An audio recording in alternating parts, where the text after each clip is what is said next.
તો જય મુરલીધર, જય માતાજી. કેમ છો મારા વાલા મિત્રો? મજામાં જશો. હું તમારો ભાઈ રાહુલ આરવીઆર બ્લોગ્સમાં તમારું સ્વાગત છે. સવારના આપણે આવી ગયા શેરીમાં.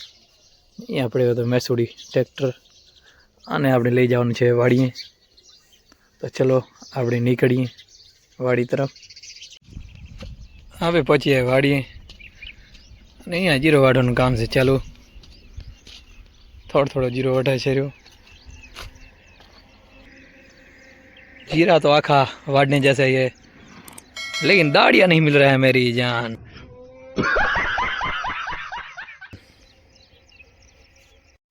પછી વાડા મંડી ગયા રજકો લઈ લીધો. એક રજકાનો ઝીન. આ બાજુ કાકા પાણી વાળતા હતા, એને પણ લઈ લીધા.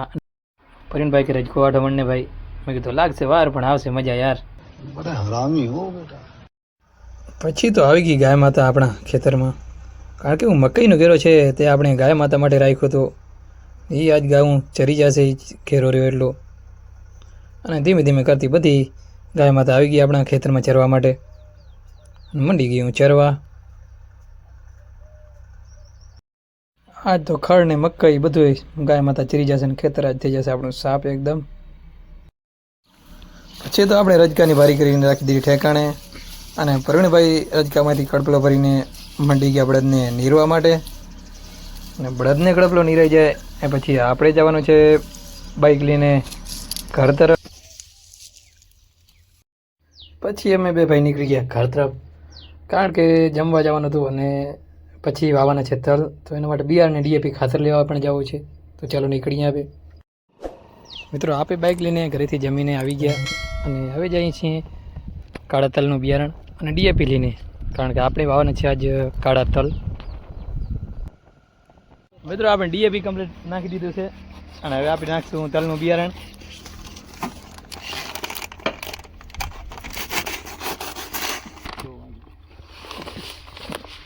આ છે તલનું બિયારણ રેમિકનું, રેમિક બ્લેક સુપર. અને આપણે આ કાળા તલ આજ વાવવાના છે. આટલી વાડીમાં જ આપણે કાળા તલ વાવવાના છે.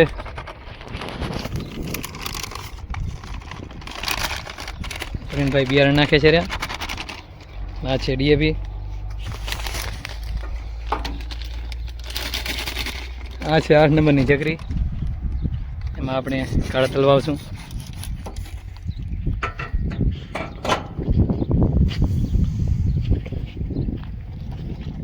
પછી અમે મળી ગયા તલ વાવવા માટે. પ્રવીણભાઈ ટ્રેક્ટર આગે છે રહ્યા.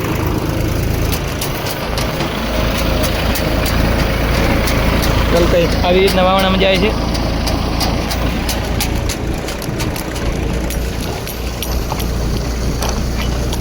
આ જાય છે વાવણામાં ડીએપી.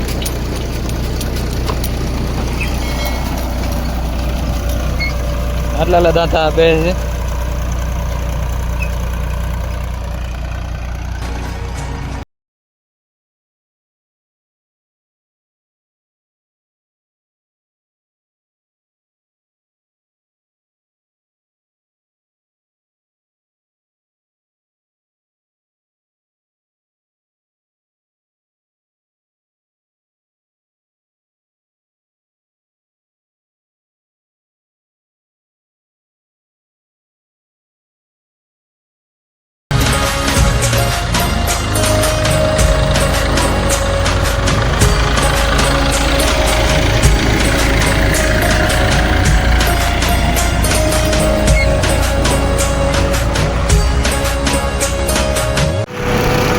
ફાઇનલી મિત્રો તલ કમ્પ્લીટ વાવી લીધા છે અને હવે ટ્રેક્ટર કાઢવાનું છે બારે. પછી તલ વાવીને ટ્રેક્ટર રાખી દીધો સાઈડે અને અમે બંને ભાઈ મંડી ગયા બપોરા કરવા. બપોરામાં છે બાજરાનો રોટલો, મરચો, છાશ ને ગોળ. અને આના જેવી મજા 5 સ્ટાર હોટલમાં પણ ના આવ્યો. પછી આપણે આવી ગયા બળદને પાવા માટે. બળદ પાણી પી હેરા.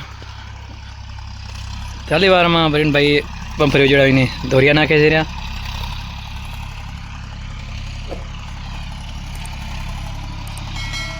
પછી આપે આવી ગયો વાડીએ અને કાકે વાડીએ ભેં વેચી છે.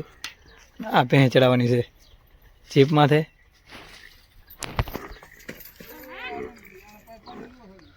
ચલો આપણે ભેં ચડાવીએ હવે.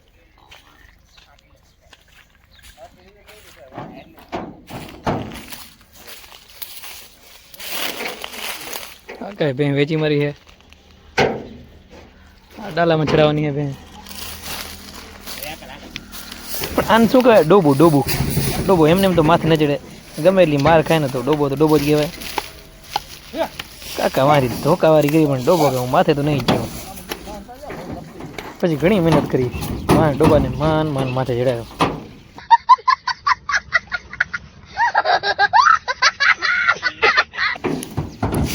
પછી માથે આવીને કાકે કહી દીધું, અમે આજે ડોબા છૂટા થયા, તમે જાણો તમારું કામ જાણે.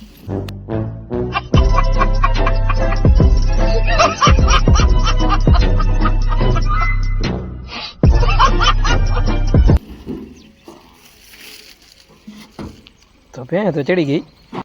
પછી જીપ પર કાકા નીકળી ગયા લેવર. આ બાજુ ભેં વાળા કાકાએ વિચારી લીધું કે આવો ડોબો લેવાનો થતો જ નથી, નહીં હોય હાલશે, બાકી નબળું નહીં હાલે હો. આનાથી તો માન છૂટા થયા મારા કલેજા. समझ रहे हो મિત્રો ભેંસ તો કમ્પ્લીટ ચડી ગઈ ને નીકળી ગઈ છે. આપણે આવી ગયા આગળ મકઈ તરફ. આપણે મકઈ વાઢવાની છે હવે ચરા માટે. ચલો લઈ જવાનું ઘર માટે. મકઈમાં આજ આપણે વાઢવા માંડશું મકઈ રહી.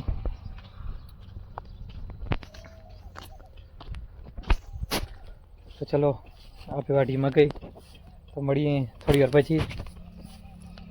તો મિત્રો આપણે મકઈ કમ્પ્લીટ વાઢી લીધી છે. બંધોલો મકઈનું રાખી દીધું છે. અને આપણે સાયલેન્ટ કિલરમાં જ લઈ જવાનું હોય.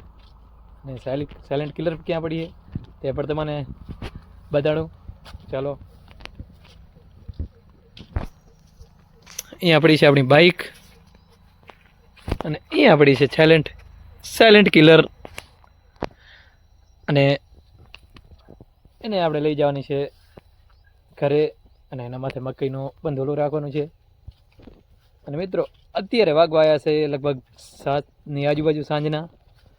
ને આજનું આપણું બધું કામ થઈ ગયું છે કમ્પ્લીટ. ને આપણું વ્લોગ આપણે અહીંયાથી જ પૂરો કરીએ છીએ.